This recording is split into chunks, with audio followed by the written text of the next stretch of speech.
In this lesson, we're going to discuss how to graph logarithmic functions, and in the first part of it, we're going to discuss what a logarithm is and how it relates to an exponent. All right, so this is the relationship between an exponent and a logarithm, right? So a logarithm is just the inverse of an exponent, right? You guys have seen inverse functions before. Maybe you don't know that they're called that, but let's just say I had x plus a number. The inverse of x plus a number would be x minus that number, right? Let's say I had x squared. The inverse of x squared would be the square root of x, all right? Similarly, if I had 2 to the power of x, right, the inverse function would be log base 2 of x, right? I'll explain what that means, all right? A logarithm and exponent relate by this relationship here, right? So notice that we have a base a and a base over here a, right? So this I'm going to call the base, right? These are the bases. And notice that this number up here, you guys know that this is the exponent, right? And then I'm going to circle that same number over here. That is our exponent, right? This on the inside of the logarithm, this is called the argument, right? So a, I'm going to say, is the argument of the logarithm, right? That's the actual vocab. Whoa, that looks not the best. All right, let me spell it out. All right, but it's basically just what goes inside of the logarithm, right? And then notice that you see that same exact number over here. That's what it equals, all right? So they follow this exact same relationship. To go back and forth between the two, I tend to just circle the base and then draw an arrow to the other side of the equal sign and then set it equal to whatever is looped back around, right? So circle the base. That means it's going to be log base a of x is going to equal that number right there, right? It's going to be it's going to be easier to see this relationship with actual numbers that you guys have seen before. So I'll show that in the next slide, right? But you're going to see it's not so bad. All right. So we're going to convert from log to exponential or vice versa, right? Notice that this one is a log equation. We can tell it's a log equation very simply because we see a log, right? So the way that we read this is we're going to say log base 2 of 8 equals 3, right? So that's how you would read it out loud, right? Log base 2 of 8 equals 3, right? This little number we said is the base, right? That is our base, so I'm going to circle the base. And then it is a function, right? A log is a kind of function, so it's going to be of that number on the inside, all right? To convert it to exponential, notice that 2 to the power of 3 is going to get you 8, right? So as an exponential equation, this is going to be 2 to the third equals 8. I don't have to do anything more than that because all we're trying to do is rewrite it. I don't need to simplify any further, right? This is our same exact equation, but as an exponential one. All right, so that's how you can go back and forth between the two. And then you know how to read this as 2 to the power of 3 equals 8, right? A logarithm, you're basically just asking what exponent do I need to put over 2 to get 8, right? And that answer is 3, all right? So let's try that same process over here, right? I would circle the base. The base here is 1/2, so this is log base 1/2 of 16 equals -4. All right, and then I'm going to say that the base is going to stay the base, right? It's going to, if it's the base in the log, it's going to be the base in the exponent. So I'm going to write a base 1/2 to the power of -4 equals whatever's on the inside, so equals 16. That's all we have to do. You don't have to simplify the negative exponent or anything because, I mean, we're just rewriting it a different way. I'm not trying to simplify any further, right? That's all we have to do. All right. So now let's try this one, all right? Another log equation. Again, circle the base. It's going to be it's going to be 10 to the power of 5 equals 100,000. Equals 100,000, all right? And that's our equation as an exponential one. right? Notice over here, this one doesn't have a log. This one's already an exponential equation. So I want to convert this to a log equation, right? So once again, I'm going to circle the base. So that means this is going to be log with a base of 5, right? The bases are bases. They're going to stay the same. Of 25, so that's the next number we touch with our little arrow, equals that number in the exponent 2, right? So you're just asking yourself, what exponent do we need over 5 to get 25, right? And that's 2, right? And that's what we would get when we rewrite it, right? So let's try the same thing here. This is an exponential equation. I'm going to circle the base, right? So this is going to be log with a base of 3 of whatever it equals of 1 over 81 equals -4, all right? So hopefully you're getting the gist now, right? I'll move on to the next one.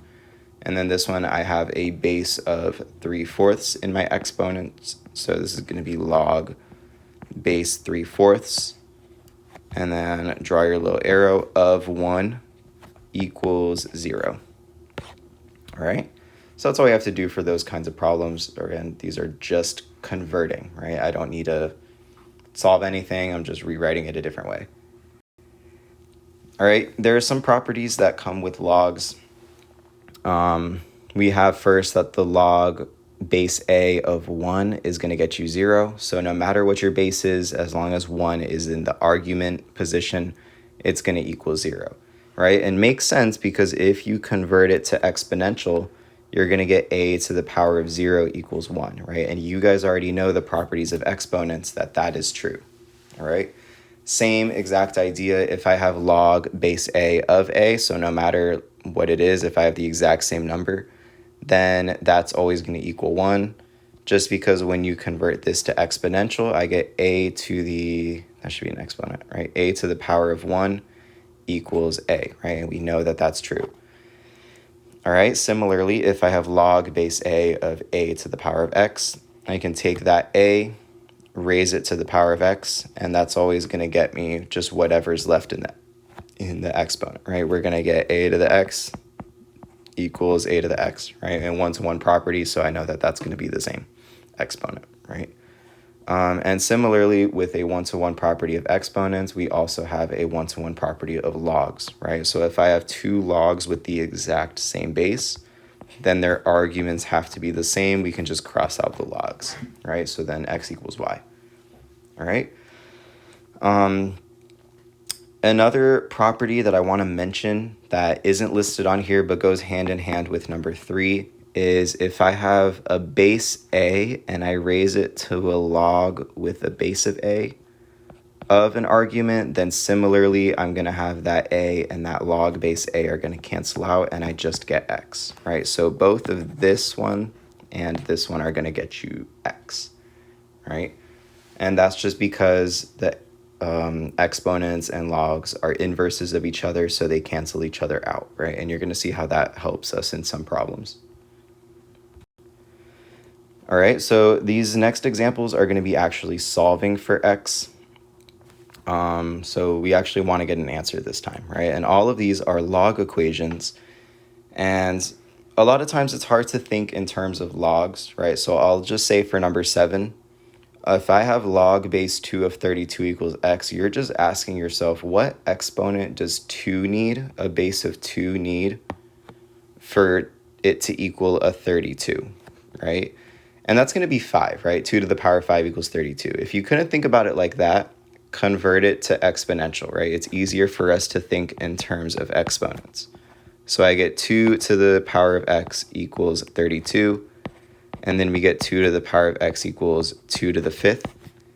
And then the 2's cancel, and I get x equals 5, right? So that's our one-to-one property of exponents that you guys learned in the previous lesson, all right? But that's all we have to do, right? For all of these, we're just going to be converting to exponential and then solving that equation, right? Let's try the same thing with this one, all right? I have a log base 4 of 2 equals x. Again, you're asking what exponent do I need over 4 to get a 2? I would just convert that to exponential to solve it a little bit easier. I have a 4 to the power of x equals 2, right? So we can change one or both of these to have the same base. Between 4 and 2, it's easier to change 4 to have a base of 2. I know that 4 is 2 squared. So I get 2 squared of x equals 2 to the first. And then 2 times x is just 2x. So I get 2 to the power of 2x equals 1. Equals 2 to the first. And then the bases cancel, and so I'm left with 2x equals 1. Divide both sides by 2, and I get x equals 1/2. All right? That's all we have to do for that. All right, let's try the exact same thing with the next one, right? You're going to see a lot of these are very repetitive. We have a base of 3 of 1 equals x. Now, if you remember from the previous slide, this is a property, right? You don't really have to convert it. You can immediately say x equals 0, all right? But if you didn't remember that, you can convert it to exponential, and you would get 3 to the power of x equals 1. And then from here, you can answer, okay, what exponent is always going to get you 1 as your answer, and that's 0. All right, so no matter how you think about it, you should get the same answer of 0. All right, so let's try some more very similar to it. Let's try this one, a log base 10 of 1 over 100 equals x. Once again, I would circle that 10, raise it to the power of x, and set it equal to 1 over 100, right? So convert it to exponential, all right?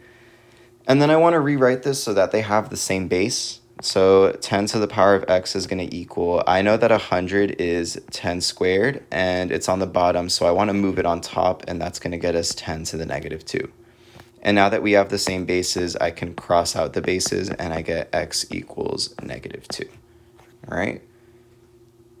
Shouldn't be too bad, right? Let's try the exact same thing with the next one. I have a base of 6 of 1 equals x. You can convert it or think about the property that we learned, x equals 0 immediately, all right? Or you can rewrite it as 6 to the power of x equals 1, and then you can see, okay, an exponent of 0 is going to make this a true statement, all right? So either way that you want to think about it, it's a lot quicker and slightly less writing than if you were to convert it. So that's some cases where the properties are going to help, all right? So let's try the same thing with this one. Again, shouldn't be too bad. Let's just circle the base, convert it to an exponential. I get 5 to the power of x equals 1 over 125. And so we get 5 to the power of x equals, I know that 125 is 5 to the power of 3. And it's on the bottom, so I want to move it on top. This is going to get us 5 to the negative 3.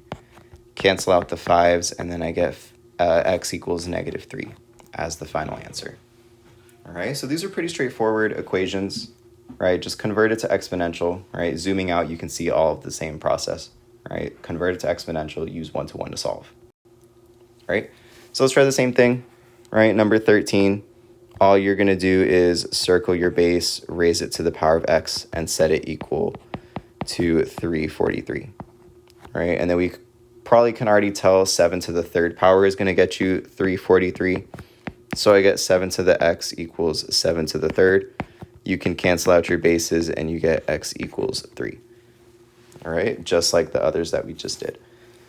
All right, the difference with number 14 is that now the variable is in the base, right? So when you go to convert this to an exponential, I get x to the power of 3 equals 8 over 27. All right, so really what you can do is you can cube root both sides, right? This isn't even an exponential equation anymore. This is just a cubic equation, right? And then when you cube root both sides, we get x equals the cube root of 8, which is 2, over the cube root of 27, which is 3. So we get x equals 2/3 as our answer. All right. And then similar story over here, right? This, when you convert it to an exponential, right? 4 to the power of 5 halves equals x.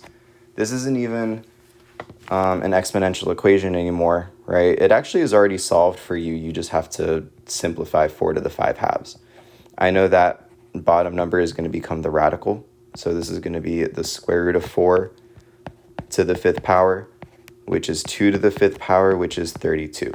So I know that x has to be 32. All right, so slightly different cases there, but again, shouldn't be too bad as long as you're converting and being careful with your work. All right, so let's try the same thing over here. I'm going to take that 49, raise it to the power of x. and set it equal to the cube root of 7. All right, so I see a 49 and a 7. I know that 49 is 7 squared to the power of x, and I know that the cube root of 7 can be written as 7 to the 1/3. All right, 2 to the x is just 2 times x, so I get 7 to the 2x equals 7 to the 1/3. And then cross out your bases, and we get 2x equals 1/3. And then let's multiply both sides by 1/2 to get rid of that 2, and I get x equals 1/6. All right, so that becomes your final answer. We try the same thing over here, right? A lot of these get super repetitive, right? So these next two examples you probably could do on your own, right? So you get 5 to the power of x equals 1 over 625. And 625, I know that that's 5 to the power of 4, and when you move that on top, that's going to get you 5 to the negative 4. And then all you have to do is cancel out your bases, and so we get x equals negative 4 as your answer. All right? Same exact thing with number 18. The only thing that looks different about it is that you have a decimal, but let's just do it the exact same way, right? I get 10 to the power of x equals 0.001. So some of you might be able to do this in slightly different ways. If I have 3 decimal points from the 1, right, that is the same as 10 to the negative 3, right? And some of you that are in chemistry that do like scientific notation and work with it pretty often probably already knew that, right? That if you move the decimal place over a couple places, that's the same as that number times 10 to the however many spaces you moved. So then we end up with x equals negative 3. All right, another way that you can think about it is that since you're 3 decimal points over from the 1, then it's 1 over 1,000, right? And then 1,000, you know that that's 10 to the power of 3. Move it to the top, you get 10 to the negative 3, but no matter what, you still get the exact same answer, right? So it doesn't really matter how you think about it, as long as you approach the same answer, right? You should get x equals negative 3. All right, let's try some more. All right, so this one, once again, circle the base, raise it to the power of x, and this is going to equal the 4th root of 8, and this is going to get us 8 equals 8 to the 1/4, sorry, 8 to the x. Cancel out the bases, and I get x equals 1/4. All right, super easy. All right, this is one that I had mentioned a property that's going to make this super easy. This looks like a log equation. It's actually an exponential one, right? I have a base of 3, and it's being raised to this exponent, right? So let's just say you weren't aware of the property. You would probably want to convert this to a logarithmic equation, right? This is going to become a log base 3 of x equals log base 3 of 8. And then you can see that 1-to-1 property, I have a log base 3 and a log base 3. I can just cancel those out, and I get x equals 8. All right? So that's one way to think about it. I'll show you another way to do it in number 21, right? So in number 21, it looks really similar. You can just convert it to a logarithmic equation and use 1-to-1 property. Or there's another property that says if I have the same base in both the log and the exponent, then those can cancel out, and I very easily just get x equals 9, right? That's always true when this number matches that number, right? So the 2 matches the 2, right? It's kind of hard to see, I kind of wrote over it, but the 2 should match the 2. Then you're just left with that number on the inside, which is 9, all right? All right, let's keep going. So again, convert this to exponential, so I get x to the negative 2 equals 25. All right. Now I want to try to find the same base, right? I'm not really looking for what this equals anymore. I'm really just looking for the base. So to do that, I know that 25 I can write with an exponent of a positive 2. I know that x to the negative 2 is the same as 5 to the power of 2. Now, the only thing I have to do to make that 2 negative is if I turn this 5 into a 1/5. So I get x to the negative 2 equals 1/5 to the negative 2. And now the exponents match, so I know that my bases have to be the same. So I know x has to equal 1/5. All right? So let's try this one right here now. Should be pretty easy. Again, the difference in where the x's shouldn't make a difference in how you approach the problem. You should still be converting it to exponential, right? I get 4 to the third equals x, and so very simply x is 64. All right, and now let's try this next one. Again, take that base, raise it to the power of x, set it equal to the cube root of 16. So 4 to the x equals cube root of 16. And so 4 and 16, I know I can write 4 to the x equals 4 to the second cube root of that. And I know that the cube root can be written as an exponent of 1/3. And if there's already an exponent there, then I can write this as 4 to the 2/3. All right, and then I can very simply cancel the bases, and so I get x equals 2/3. All right, but that's all you have to do for these kinds of problems. I know there's a lot of the same kind of problem, but let's just move on. Okay. I think your notes are kind of in a different order, but I'll just do the order that I'm seeing in this particular set of notes. Right, so I think your guys' has the ln and the common log next, but I'll just do this order. We'll talk about graphing logs. Graphing logs, what I like to do is I like to convert it to an exponential equation and then plug numbers into the exponent, right? It's easier to think in terms of exponents than it is in terms of logs, all right? If you notice in this graph right here, I have the original graph of 2 to the x.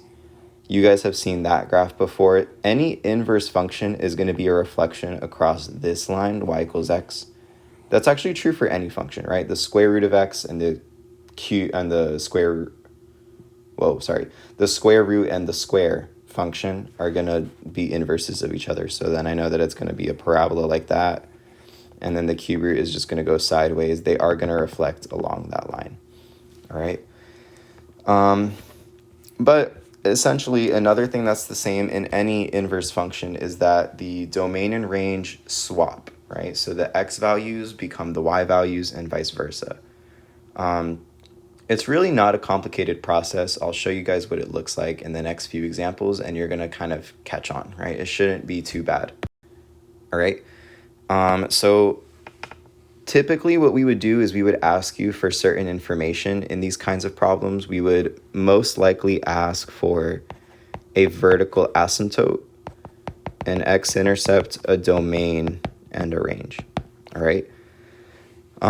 Notice that with exponential functions, right, something like that or like that are going to have horizontal asymptotes, right? A log function is going to look something like that, and it's going to have a vertical asymptote, right? So to find the vertical asymptote, right, we set the inside equal to 0, right? And the inside in this case is just whatever is inside of your log.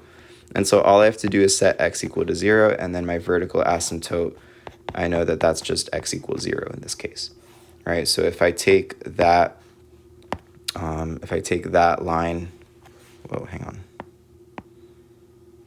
Let me get a thinner highlighter, right? If I take that line, it's going to look something like that. So that's the line that we're approaching but never touching, all right? So that is our vertical asymptote. To find an x-intercept, right, you're going to set y equal to 0, all right? And to do this, a lot of times what I like to do is I convert it to exponential right away, and then we say 2 to the power of y equals x, all right? And then you can make a little xy table.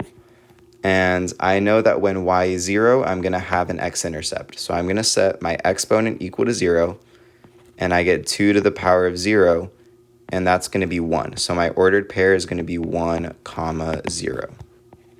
All right, so I'm going to plot that point on here. All right, so x-intercept, let me just write that down. That's going to be 1, 0. And another thing to note is that your range for these kinds of functions are always going to be all real numbers, negative infinity to infinity. And your domain is always going to be from your vertical asymptote, either to the left or to the right, depending on if there's a reflection. But if it's just the normal parent function, it's going to be 0, infinity, right? And it's 0 because our vertical asymptote is where x equals 0. All right, let's pick some more points for our x and y to kind of see the shape of this graph. We're not really going to pick that many. I'm going to see what happens when y equals 1. We get 2 to the power of 1, and that's going to be 2. That means my ordered pair is going to be at 2, 1. I know for sure that's going to be on the graph. You can even go further, maybe say like when y equals 3, what happens there? We get 2 to the third equals 8, and so I have an ordered pair of 8, 3. 8, 3 is going to be somewhere right there. So I know I can kind of see this shape. It's kind of going in that direction. All right, so that's the general shape over there. What happens when y gets negative, right? So let's see if I can pick a -1. I get 2 to the -1, which is a half. So I'm going to have an ordered pair at a half, -1. And when I plot that, it's going to be right there. And then I'll try like kind of the same kind of pattern. I'll do a -3. When I do 2 to the -3, I'm going to get 1 over 8. So then I get 1/8, -3. Notice that when y gets more and more negative, we're going to get closer and closer to the vertical asymptote, right? Which is exactly what we expected. So that's the shape of our graph. And that's why also our domain is always our vertical asymptote to infinity, and our range is -infinity to infinity. Because you can plug any number into an exponent, but you can't plug any number into a logarithm, right? You have certain restrictions on it. But that's all the information that we need to find. Let's just keep trying some more. All right, so here we have log of x, all right? So that's kind of why your guys' notes are in a different order, because I talk about what log with no base is, right? If there's no base, you assume it has a base of 10. So assume base 10 if there's no base. All right. So this is really the same as y equals log base 10 of x. All right. And let's just try to find the same information. I'll try to find a vertical asymptote, which all you have to do is set the inside equal to 0, and that's just x equals 0. All right. And let's find an x-intercept now. Right, to do this, I like to convert it to an exponential. So 10 to the power of y equals x. And I know that my x-intercept, I have to set y equal to 0, right? And then when I get 10 to the power of 0, that's going to be 1.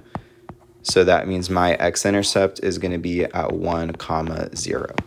All right, 1, 0 is right there. And then let me highlight the vertical asymptote as well, right? It's going to be that line right there. All right. And then we want to pick maybe a couple more points, right? Not that many. I just maybe like when y is 1, that's fine. I get 10 to the power of 1, which is 10. So I know for sure I'm going to have a point at 10, 1. All right, let's plot that point. 10, 1 right there. So I know it's going to look something like that. And I know it's going to get really close to the asymptote, but never quite touching it. So it's going to look something like that. All right. More information. I know that the domain has to be from the vertical asymptote to infinity. So 0, infinity. And then the range is always going to be -infinity to infinity. All right. And that's all you have to do for that one. All right. So now I have log of x minus 1. Again, if you don't see a base, assume it's a 10. All right, so log base 10. Our vertical asymptote this time, we're going to set the inside equal to 0. So when I do x minus 1 equals 0, we get x equals 1. All right, so that's going to shift my graph a little bit. Right? I'm going to, at x equals 1, I'm going to have this line. Hang on. I'm going to have this line that we're going to approach but never touch. All right, so it's going to look something like that. And then I know the x-intercept to find that. Oh, hang on. All right, I know to find that, I'm going to convert it to exponential. So I get 10 to the y equals x minus 1. And then I want to see what happens when I make an xy table, right? What happens when y equals 0? Then I get 10 to the power of 0 equals x minus 1, which is 1 equals x minus 1. And then when I add 1 to both sides, I get an x value of 2. So my x-intercept is actually 2, 0, right? You can see that it's shifted over a little bit, right? 2, 0, I'm going to plot that point.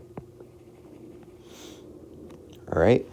And then, again, maybe just a couple more points, like 1 or 2. No big deal, right? If I put 1, then I get 10 to the power of 1 equals x minus 1. And so I get 10 equals x minus 1. And when I add 1, I get x equals 11. So I get another ordered pair at 11, 1, which is going to be slightly off our graph over there, but I know that's going to take that kind of shape, right? It's going to look something like that. All right. And then looking at our graph, again, we always know that the range is from negative infinity to infinity. But the domain in this case is going to be everywhere from your vertical asymptote to infinity. So this is going to be 1, infinity. All right. And so that's the graph of our function with all of the necessary information. All right.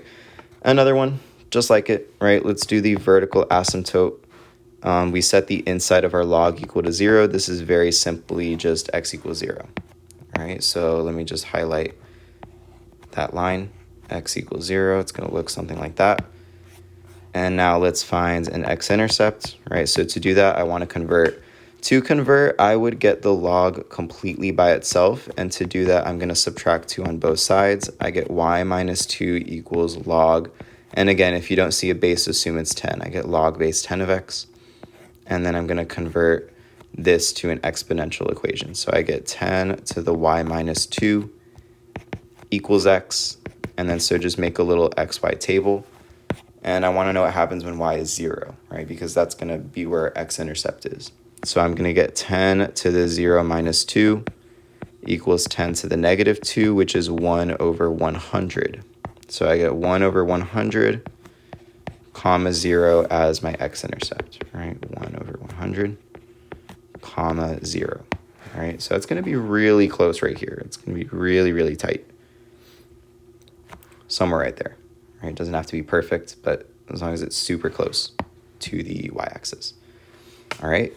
I definitely want to pick a couple more points, though, just because I don't quite know where this is, right? I want to pick maybe like 2, right? If I pick 2, I get 10 to the 2 minus 2, which is 10 to the 0, which is 1. So I know for sure I'm going to have a point at 1, comma 2. All right, plot that point right there. And then maybe one more, right? 3, right? 10 to the 3 minus 2 is 10 to the first, which is just 10. So I know at 10, comma 3, I'm going to have an ordered pair. So let me plot that point. And then I know that that's enough information to sketch the graph. I know it's going to look something like that. All right. That's all we really need to know. And again, for our domain, it's going to be from our vertical asymptote to infinity. So 0, comma infinity. Our range is going to be from negative infinity to infinity. All right. One thing that we want to discuss now is something called a natural log. And this is just this property right here, is that if I have log base e of x, that's the same as ln of x, right? ln is a button on your calculator, and so is just regular log, right? So if you see log on your calculator, that's base 10. And if you see ln on your calculator, that's base e, right? We call that the natural logarithm. But it has all the exact same properties of a regular log, just with ln, right? So ln of 1 equals 0, just because e to the power of 0 is 1. ln of e is 1, just because e to the first is e. ln of e to the x is just x, just because ln and e are inverses. They cancel out. And if I have ln of x equals ln of y, then their insides have to be the same, right? One-to-one property. All right, so let's try some problems with ln. Right, so if I have ln of 1 over e to the x, that's the same as log base e of 1 over e equals x. So I can convert this to an exponential. This is going to be e to the x equals 1 over e. And the way I can bring that e to the bottom or bring it to the top is turning its exponent negative. So I get e to the x equals e to the negative 1. The e's cancel out, and I get x equals negative 1. All right. And then similar story over here, e and ln are inverses of each other, so they cancel out. The only thing that you're left here, that you're left with here is 5. So I get x equals 5. All right. 2 ln of e, right? Ln of e, again, like we discussed in the previous page, are inverses of each other. That's just going to simplify to 1. So I get x equals 2 times 1. So x equals 2. All right. And now let's try this one here. Once again, ln and e are inverses of each other. That means that ln and that e are going to cancel out. And you're just left with 1/3 equals x. All right. As you get used to these properties, they start to be super easy, right? You see how quickly I'm going through these. All right. ln of 1, right? Log of 1 is always going to get you 0, right? Just because anything to the anything to the 0 power is 1. So I get 5 times 0 is 1, and so I get x equals 0. All right.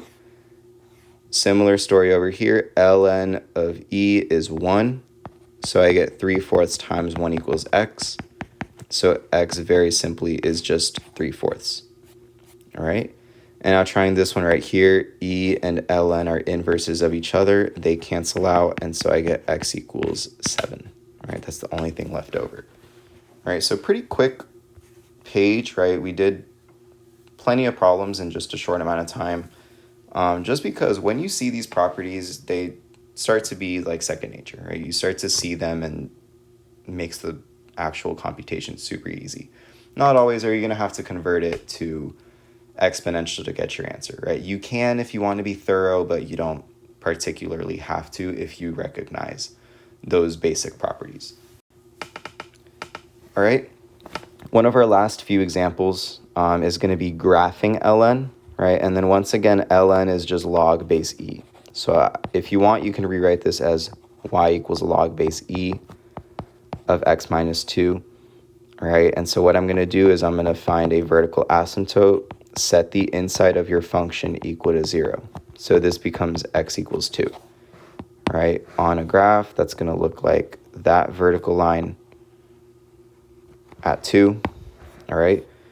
Our x-intercept, let's convert this to an exponential, right? So it's going to be e to the power of y equals x minus 2. And then let's make an xy table, right? I want to know what happens when y is 0. So I get e to the 0 equals x minus 2. So I get 1 equals x minus 2, and so I get x equals 3. So I get 3, 0 as the x-intercept. All right, plot that point on your graph, 3, 0. And let's maybe just pick another point, right? Let's see what happens when y is 1, right? I get e to the first equals x minus 2, and when I add 2 to both sides, I get x equals e plus 2. Keep in mind, e is approximately 2.718, right? So I'm going to say 2 plus 7, or 2.7 plus 2 is going to get me about 4.7. So I have an ordered pair of about 4.7, 1. Let's just plot that point over here. 4.7 is somewhere right there, 1 is right there. I know that the shape of the graph is going to look something like that. All right, same exact shape as all the other log graphs. All right, and now let's find a domain. From your vertical asymptote, it's going to be from 2 to infinity. All right, that's our vertical asymptote at x equals 2, and it's going forever and ever to the right. Our range always, always, always is going to be from negative infinity to infinity. All right, and that's all the information we need to find when graphing that function. Let's try one more, right? This one is y equals ln of 2 minus x, all right? And so what I'm going to do here is, again, I'm just going to convert it to exponential. Convert it to a log base e. And then let's just still find the same information, right? My vertical asymptote, I'm going to set 2 minus x equal to 0, and when I add x on both sides, I get x equals 2. All right, and then so I'm going to put that on a graph. It's going to be this line right here. All right, and then to find an x-intercept, I'm going to convert it to exponential and then set y equal to 0. So I get e to the y equals 2 minus x. And then making an xy table, I want to know what happens when y is 0. So I get e to the 0 equals 2 minus x. Subtract 2 on both sides. That becomes a 1 minus 2, so negative 1 equals negative x. And so x is 1. So my x-intercept is at 1 comma 0. Notice now that the x-intercept is on the other side of the asymptote, right? It doesn't mean you made a mistake. Let's just see what happens when we pick another point, right? Let's see what happens when y is 1, right? Then I get e to the first equals 2 minus x, subtract 2 on both sides. Again, that's approximately 2.7.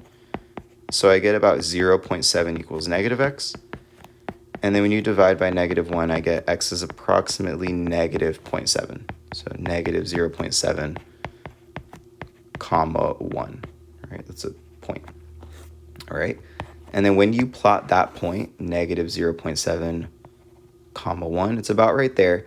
And then you're going to see that it kind of takes this shape, right? It takes a shape going in the opposite direction. That's allowed, right? That's perfectly fine. You can think of that minus on the inside in front of the x as a reflection over the y-axis, right? We've learned about transformations before, right? Negatives inside reflected over the y-axis, so we didn't do anything wrong. That's just what the graph looks like.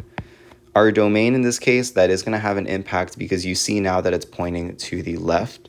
So that means we're going forever and ever to the left, which is negative infinity. And you're ending at your vertical asymptote of 2, all right? And your range is still going to be from negative infinity to infinity, all right? But that's the only exception, the only kind of difference in this example versus some of the other ones.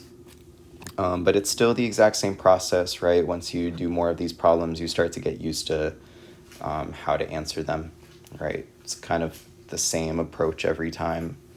But yeah, hopefully the intro to log isn't too bad. Next lesson, we're going to do property of logs.